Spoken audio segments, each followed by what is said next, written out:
네, 저는 이 말씀을 가지고 신성한 성품에 참여하는 자가 되라라고 하는 제목을 가지고 하나님 말씀을 증거하겠습니다. 여러분 잘 아시는 대로 CCC라고 하는 선교단체를 창립하신 분은 빌 브라이트 목사님이신데요. 이 목사님은 원래는 무신론자였다고 합니다. 그러다가 어머니와 교회의 영향을 받아서 예수를 믿게 되고 신학교에 가서 신학을 공부하고 그리고 목사가 되었습니다. 아마도 기독교 역사상 이렇게 귀하게 크게 쓰임받는 정말 영향력이 많은 목사님이셨습니다. 그런데 이분에게는 기도에 대한 일화가 있는데요. 그분이 기도했을 때에 한 사람의 영혼을 놓고 기도했는데 얼마 뒤에 그 영혼이 예수를 믿게 된 것입니다. 그래서 이 목사님은 자신의 아버지를 위해서 기도했는데 또 얼마 되지 않아서 그 아버지도 예수를 믿게 된 것입니다.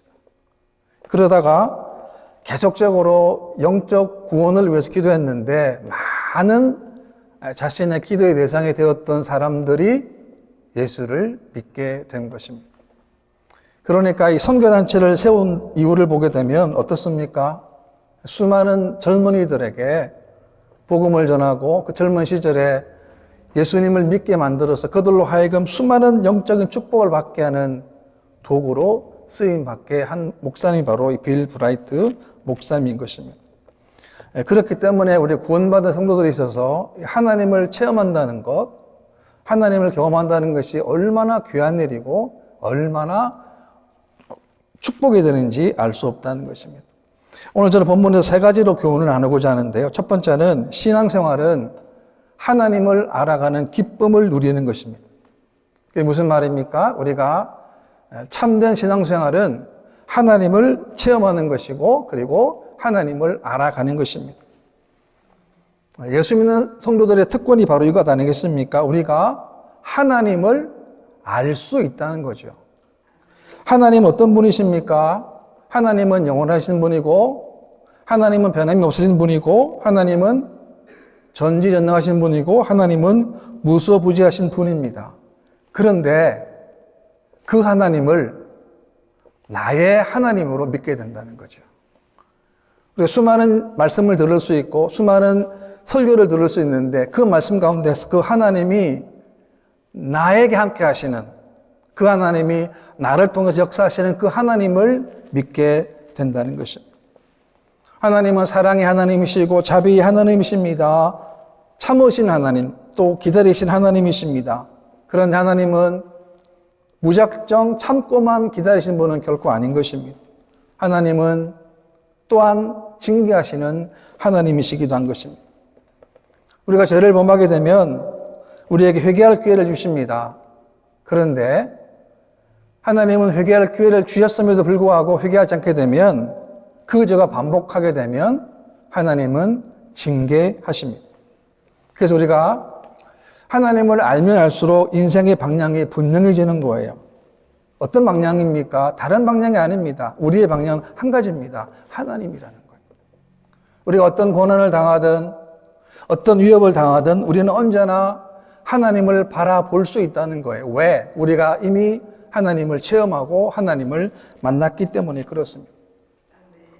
하나님은 언제나 우리를 주목하십니다. 주목.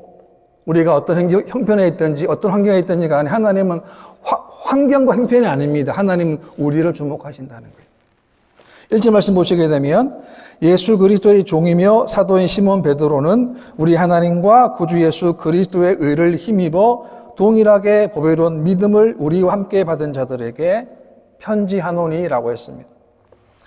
베드로는 자신을 뭐라고 어떻게 소개합니까? 예수의 종, 예수 그리스도의 사도라고 소개하고 있습니다.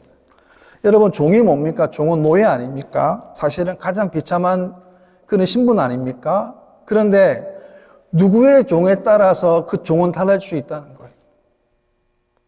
세상에 명예의 종, 물질의 종, 권력의 종이 많습니다. 그걸 따라갑니다.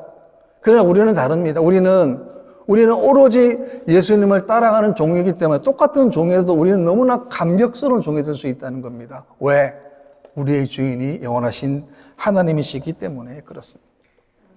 또 하나는 사도라고 했습니다. 사도. 이 사도는 뭡니까? 사도는 사명에 관한 것인데요. 다시 말하면 복음의 증인이라는 것입니다. 그러니까 이 두 단어, 즉 다시 말하면 종이나 사도라는 이 단어는 우리의 정체성에 관한 질문인데요. 나는 누구인가? 그리고 나는 누구에 속했는가? 그리고 또 하나입니다. 나는 내가 해야 할 일이 무언가를 말씀해 주고 있는 것입니다. 우리는 늘 생각해야 됩니다. 나는 누구인가? 나는 누구에 속해 있는가? 그리고 또 하나 내가 해야 할 일이 뭔가를 우리가 분명히 알아야 된다는 사실입니다. 또한 편지를 받은 사람들을 뭐라고 표현하고 있습니까? 우리 하나님과 구주 예수 그리스도의 의를 힘입어 동일하게 보배로운 믿음을 우리와 함께 받은 자들에게 편지하노니라고 했습니다. 여기 중요한 게 뭐냐면 동일하게 보배로운 믿음을 가진 자라고 했습니다. 우리가 어떻게 구원을 받았습니까? 우리는 믿음으로 받았습니다. 예외가 없습니다. 오직 믿음으로만 구원받을 수 있습니다. 그런데 그 믿음은 하나님의 선물입니다. 에베소 2장 말씀 보게 되면 너희는 그 은혜에 의하여 믿음으로 말미암아 구원을 받았으니 이것은 너에게서 난 것이 아니요 하나님의 선물이라고 했습니다. 그러니까 하나님은 우리를 구원하시기 위해서 어떻게 하신 겁니까? 우리들에게 믿음을 선물로 주셨다는 거예요. 하나님의 은혜로 우리 구원을 받았는데 이 은혜가 뭡니까? 곧 하나님의 선물이라고 하는 것입니다. 이 구원은 어떻게 가능한 겁니까? 예수 그리스도의 의를 힘입었다라고 말씀하고 있습니다. 무슨 말입니까? 우리가 구원받는 길은 한 가지 길밖에 없습니다. 오로지 예수 그리스도 그 길밖에 없다는 거예요.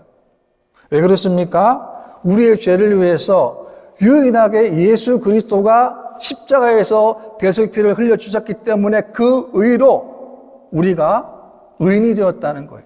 신분적으로 우리가 하나님께 의인이 되었다는 것입니다. 얼마나 감사한 일입니까?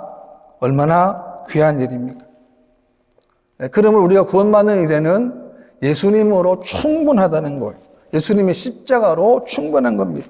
다른 어떤 것도 더하거나 뺄 수 없다는 거예요. 다른 어떤 것으로도 우리가 구원받을 수 없다는 사실을 분명히 말씀하고 있는 것입니다. 이절 말씀에도 보게 되면 하나님과 우리 주 예수를 알므로 은혜와 평강이 너희에게 더욱 많을지어다 라고 했습니다.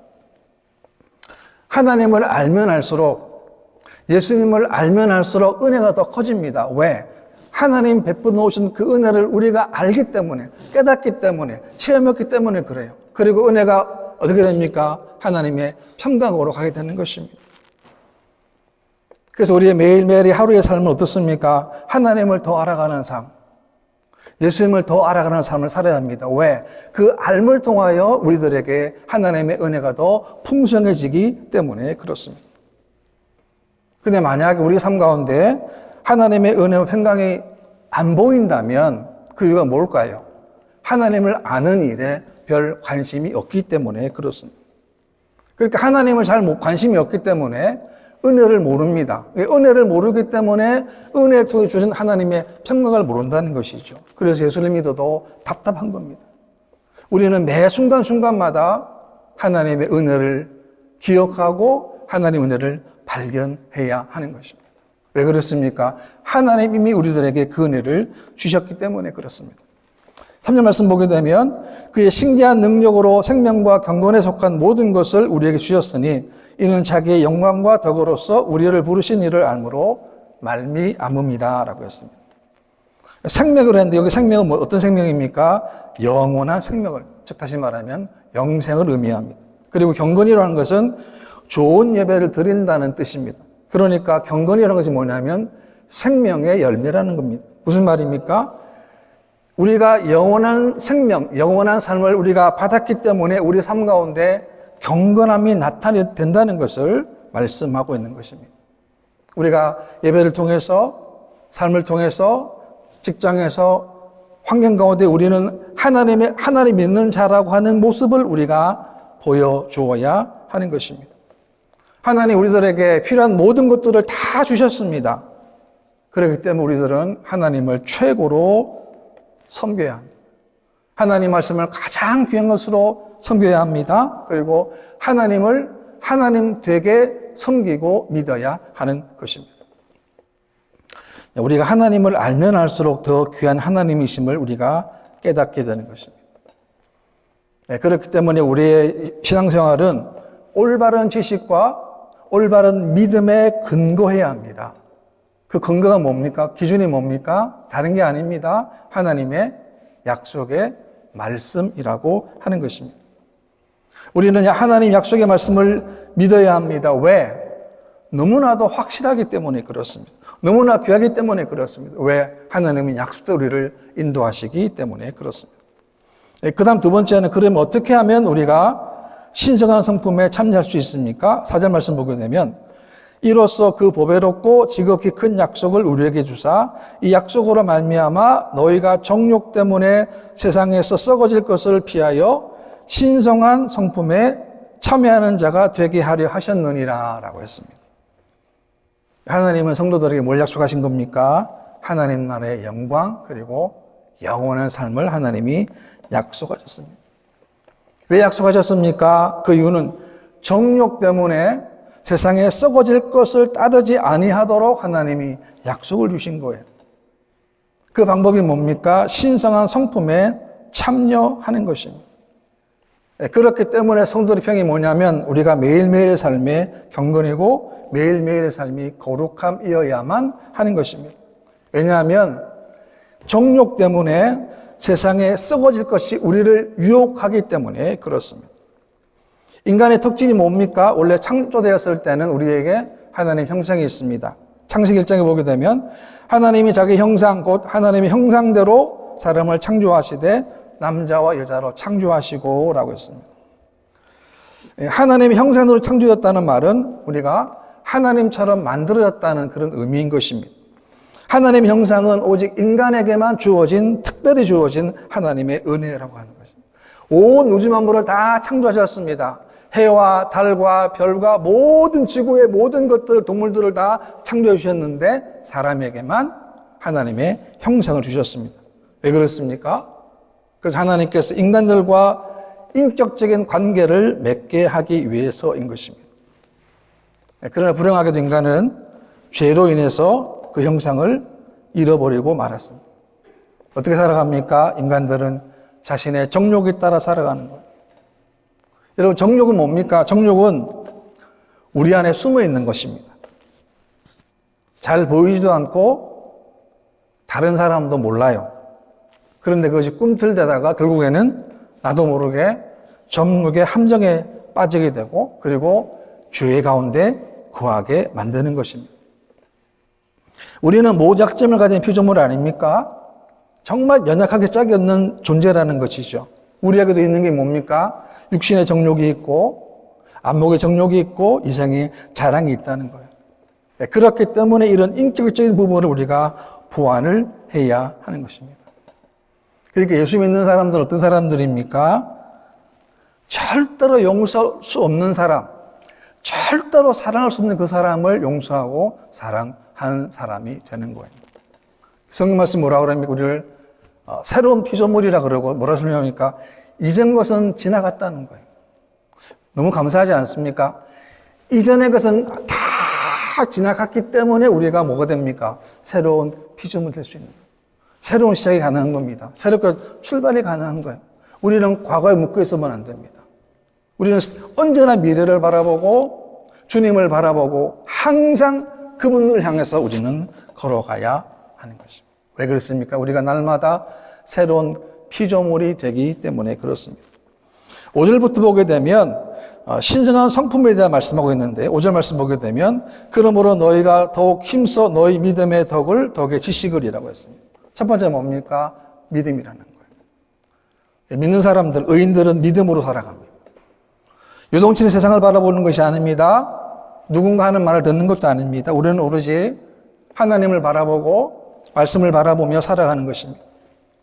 왜 믿음이 중요하고 왜 믿음이 첫 번째입니까? 그것은 믿음이 없이는 하나님을 기쁘시게 할 수가 없기 때문에 그렇습니다. 하나님은 우리의 믿음을 가장 귀하게 보신다는 거예요. 우리가 믿음이 있기 때문에 우리가 어떤 어려움과 환난과 핍박을 당해도 이 믿음으로 이 모든 것들을 이겨낼 수 있는 힘을 우리가 가지게 된다는 것입니다. 믿음이 없으면 어떻게 됩니까? 이길 수가 없는 거예요. 오늘날 문제는 뭡니까? 구원받은 성도들이, 예수 믿는 사람들이 믿음으로 살지 못한다는 데 있다는 것입니다. 그러니까 어떻게 살아갑니까? 믿음대로 살지 아니하고 자신의 생각대로, 자신의 계획대로 살아가는 거예요. 그러니까 믿음이 갈수록 더 약해지게 되는 것입니다. 우리는 다시 새롭게 출발해야 합니다. 어떻게 해요? 믿음으로. 약속의 믿음으로, 하나님이 나와 함께 하시는 믿는 믿음으로 새롭게 출발해야 하는 것입니다. 이 믿음에는 덕이 필요합니다. 이 덕이라고 하는 것이 뭐냐면 하나님의 탁월하신 성품을 따라 모든 일에 선을 추구하는 용기를 말하는 것입니다. 세상에 보게 되면 참 거친 사람들 많습니다. 정말 완악한 사람도 많아요. 이런 시대 살아가는 우리들에게 필요한 게 뭡니까? 덕. 내가 말을 한마디 해도, 내가 뭘 하더라도 덕이 있는 말. 또 우리는 믿는 사람으로서 말에 품위를 가져야 합니다. 함부로 내뱉는 말, 상스러운 말을 우리가 늘 조심해야 합니다. 왜 그렇습니까? 우리가 구원받은 하나님의 사람이기 때문에 그렇습니다. 6절 말씀에도 보게 되면 지식의 절제를, 절제의 인내를, 인내의 경건을, 경건의 형제의 우애를, 형제의 우애에 사랑을 더하라 라고 했습니다. 여기에다 지식을 더하라는 겁니다. 지식이 뭡니까? 하나님의 뜻을 따라 올바르게 살아가고자 하는 올바른 판단력과 올바른 이해력을 말하는 것입니다. 이 지식에는 절제가 필요합니다. 우리가 살다 보면 우리가 가장 경계될 대상이 누구입니까? 그것은 다른 사람이 아니에요. 바로 우리라는 거예요. 우리 안에 있는 또 다른 나를 정말 조심해야 합니다. 로마서 7장 말씀 보게 되면 오라 나는 곤고한 사람이로다 이 사망의 몸에서 누가 나를 건져내라 라고 고백했습니다. 곤고하다는 이 헬라어 단어는 탈라이 포루스라는 말을 썼는데요. 이 말은 전쟁에서 패배하여 적의 포로로 잡힌 병사가 지쳐있는 모습을 묘사했습니다. 얼마나 비참하겠습니까? 영어로 보게 되면 What a miserable person I am 이라는 거죠. 너무나 비참한 상태는, 난 너무나 공고하다는 것입니다. 왜 이런 탄식을 했습니까? 다른 것이 아니라 정말 선을 하고 싶은데 그런 마음은 가득한데 실제로는 선이 아니고 자신 안에 악이 있는 것이고 자기가 악을 행한다는 것이죠. 이게 로마 7장의 고백입니까? 우리의 고백은 아닙니까? 우리가 정말 예수 잘 믿고 싶어요. 정말 좋은 말 하고 싶습니다. 정말 우리 마음속에 사랑을 충만하고 믿음으로 충만하고 정말 잘 믿고 싶은 마음이 분명히 많아요. 충만합니다. 그런데 우리 마음속에는 그와는 전혀 다른 마음도 있다는 거예요. 그게 우리는 내면적 이 싸움이 한다는 거예요. 우리는 이 싸움에서 어떤 싸움이 되겠습니까? 하나님의 마음으로 가득 찬 하나님, 그 마음으로 승리할 수 있도록 여러분 기도하시기를 바랍니다. 하루를 보내는데, 한 주간 보내는데요, 우리가 말씀 안 보고, 요즘에 유튜브 시대 때문에 유튜브를 얼마나 많이 봅니까? 어떻게 보면 하루 종일 유튜브 볼 수도 있는 거예요. 그러니까 한 주간 동안에 하나님 접속 한 번 하지도 않고 신앙생활 제대로 하기 어렵습니다. 그러니까 우리는 절제해야 됩니다. 안 좋은 것, 시간 낭비에 절제하고 오로지 무릎을 조아리고 우리가 날마다 말씀으로 우리를 바라보는 거예요. 내 길이 바른가? 이 길이 하나님 원하시는 길인가? 혹시 내가 잘못 가는 건 아닌가를 우리가 늘 확인을 해요. 혹시 잘못 갈 수 있습니다. 그럼 빨리 돌아와야 돼요. 빨리 돌아옵니다. 그것이 뭡니까? 바로 말씀이고 바로 예배라라고 하는 것입니다. 또한 인내를 말하는데 인내는 뭡니까? 잘 견디는 겁니다.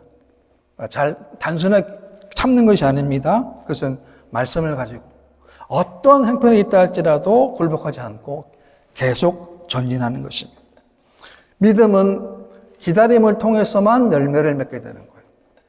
다시 말합니다. 믿음은 기다림, 즉 인내를 통해서만 열매를 맺게 된다는 거예요. 언제까지 기다려야 됩니까? 하나님이 응답하실 때까지. 하나님이 예수하실 때, 하나님 오케이 하실 때까지 우리는 어떻게 됩니까? 참고 인내해야 하는 것입니다. 경건이라고 했는데요. 경건은 뭡니까? 우리 예수 믿는 사람들의 삶의 본질적인 모습 아니겠습니까? 우리는 다른 삶, 다른 생각, 다른 말 해야 합니다. 그것이 뭡니까? 거룩함이고 그것이 바로 경건함인 것입니다. 형제우애라고 했는데요. 형제우애는 인간을 이웃을 위한 희생과 사랑과 봉사를 말하고 있고 여기다가 사랑을 얘기했습니다. 이 사랑은 뭡니까? 이 사랑은 십자가 위에서 보여주신 예수님의 사랑을 더하라는 것입니다. 그러니까 뭡니까? 우리가 하나님의 성품에 동참하는 것은 믿음으로부터 시작해가지고 마지막에 뭡니까? 사랑이라는 것입니다. 얼마나 감사합니까? 우리가 믿음으로 출발했는데 그 마지막에 하나님 성품이 뭐냐? 사랑이 풍성해지는 거예요. 내 안에 사랑이 풍성해지는 거예요. 내 안에. 사랑하기 정말 힘든 사람도 내가 사랑해주는 거예요. 정말 사랑하고 보듬어주고 관용을 베풀고 이해하고 용서하는 것. 그것이 바로 하나님의 성품이라고 하는 것입니다. 한나를 보게 되면 한나의 남편 엘가나가 두 아내가 있었는데 한나 외에도 분인나라고 하는 아내가 있었습니다. 그렇게 복잡한 가정 아닙니까? 근데 분인나에게는 자식이 있는데 한나에게는 자식이 없어요. 성경 보게 되면 이 적수라 했습니다. 사무엘상 1장에 보게 되면 여호와께서 그에게 임신하지 못하게 하심으로 그의 적수인 분인나가 그를 심히 격분하게 하여 괴롭게 하더라. 매년 한나가 여호와의 집에 올라갈 때마다 남편이 같이 하매 분인나가 그를 격분시킴으로 그가 울고 먹지 아니하니라고 했습니다. 한나는 분인나 자신을 격분합니다. 근데 한나는 분인나와 상대하지 않았다는 거예요. 한나는 하나님과 하나님에게 자신의 슬픔을 다 토해냈다는 것입니다. 그렇습니다. 신앙생활은 이렇게 인격이 동반되어야 하는 것입니다. 운동선수가 제일 무서운 것이 뭘까요? 그것은 부상을 당하는 것입니다. 부상을 당하게 되면 운동선수는 경기에 출전할 수도 없고 오랜 시간을 병원에서 재활을 해야 하기 때문에 그렇습니다. 마찬가지로 교회생활 가운데 제일 조심해야 될 그것은 뭐냐면 말로 상처를 받는 것입니다. 말도 안 되는 억울한 누명, 모함을 당할 수 있다는 것입니다. 어떻게 되겠습니까? 넓은 마음으로 품어야 하는 것입니다. 그 넓은 마음이 뭡니까? 그것이 바로 사랑의 마음이라고 하는 것입니다. 만약에 그런 문제 때문에 상대방과 시비가 붙게 되면 어떻게 되겠습니까? 결코 하나님이 원하지 않는 결과를 초래할 수밖에 없게 된다는 것입니다. 잘못하게 되면 낭패를 본다는 것이죠. 그 다음 세 번째, 왜 신성한 성품이 필요합니까? 그것은 열매와 관련이 됩니다. 8절 하반절 말씀 보게 되면 열매 없는 자가 되지 않게 하려니와. 그러니까 무슨 말이냐면 예수를 믿어도 우리 마음속에 하나님의 성품이 없이 믿게 되면 뭐가 없다는 겁니까? 열매가 없다는 거예요. 열심히 믿는데 나름대로 열심히 노력하는데 이런 하나님 원하시는 성품이 없다고 했을 때는 우리의 삶 가운데 하나님 원하는 열매가 없다는 거예요. 9절 말씀에도 보게 되면 이런 것이 없는 자는 맹인이라 멀리 보지 못하고 옛죄가 깨끗하게 된 것을 잊었느니라. 멀리 못 본다는 거예요. 안목이 없다는 겁니다. 우리가 세상 살다 보면 어려움 당할 수 있습니다. 이런 모든 어려움이나 고난이나 환난을 먼 안목에서 봐야 되는데 그 안목이 뭡니까? 내 시각이 아닙니다. 그것이 바로 하나님의 안목이고 하나님의 시각으로 그 문제를 보면 문제가 풀어지게 되는 거예요. 그러니까 멀리 못 보니까 답답하니까 인간적인 수단과 방법을 자꾸 동원하면 할수록 문제는 어떻게 됩니까? 안 풀어지는 거예요. 그래서 그 순간에 하나님의 영적인 안목이 필요한 것입니다. 10절 말씀 보게 되면 그러므로 형제들아 더욱 힘써 너희 부르심과 택하심을 굳게 하라. 너희가 이것을 행한즉 언제든지 실족하지 아니하리라 라고 했습니다. 하나님이 우리와 늘 함께 하시기 때문에 우리가 실족하지 않는 거예요. 문제가 없는 게 아닙니다. 상처가 없는 게 아니에요. 아픔이 없는 게 아닙니다. 그 모든 것들을 하나님이 아시기 때문에 하나님이 아시잖아요. 그렇기 때문에 본문에서 뭐라 그럽니까? 언제든지 실족하지 아니하기 때문에 우리는 우리의 부르심과 택하심을 굳게 하라는 거예요. 얼마나 감사합니까? 우리를 불러주셨어요. 하나님의 자녀로. 우리를 택해 주셨어요. 여전히 죄 가운데 헤맬 때도 있고 잘못된 길을 갈 때도 있고 해서는 안 되는 일을 할 때도 있는데 불구하고 하나님 우리를 하나님의 거룩한 자녀로 삼아 주신 것입니다. 우리가 예수를 믿고 난 다음에 참 많은 것이 바뀌었습니다. 외적으로도 주일날 교회와 예배를 드리고 기도도 하기도 합니다. 그러나 정말 중요한 게 뭡니까? 내면의 변화, 내 안의 변화, 속사람의 변화라는 것이죠. 골로새 3장 말씀 보게 되면 새 사람을 입었으니 이는 자기를 창조하신 이의 형상을 따라 지식에까지 새롭게 하심을 입은 자라고 했습니다. 중요한 것은 뭡니까? 성품의 변화. 우리 삶 가운데 하나님 원하는 신성한 성품에 참여하는 열매가 맺혀져야 될 줄 믿으시기를 바랍니다. 성령의 열매를 보십시오. 사랑과 희락과 화평과 오래 참음과 자비와 양성과 충성과 온유와 절제라는 거예요. 이 열매를 하나님이 원하신다는 거예요. 우리 삶 가운데 사랑과 희락과 화평과 오래 참음과 자비와 양성과 충성과 온유와 절제가 많아지시기를 바랍니다. 왜 그렇습니까? 하나님이 원하시고 하나님이 우리에게 원하시는 열매가 바로 이런 열매이기 때문에 그렇습니다. 하나님이 원하시는 것은 우리가 하나님의 성품에 참여하는 것이고 동참하는 것입니다. 우리는 언제나 믿음에 출발합니다. 시작합니다. 그리고 사랑으로 끝을 맺는 거예요. 신앙생활은 중립이 없습니다. 중간지대가 없다는 거예요. 우리는 항상 하나님 쪽에, 하나님께 우리는 모든 것들을 다 맞춰야 됩니다. 신앙생활에도 기초가 중요합니다. 기본이 중요하다는 것입니다. 기초가 안 되어 있으면 다음 단계로 발전할 수가 없는 거예요.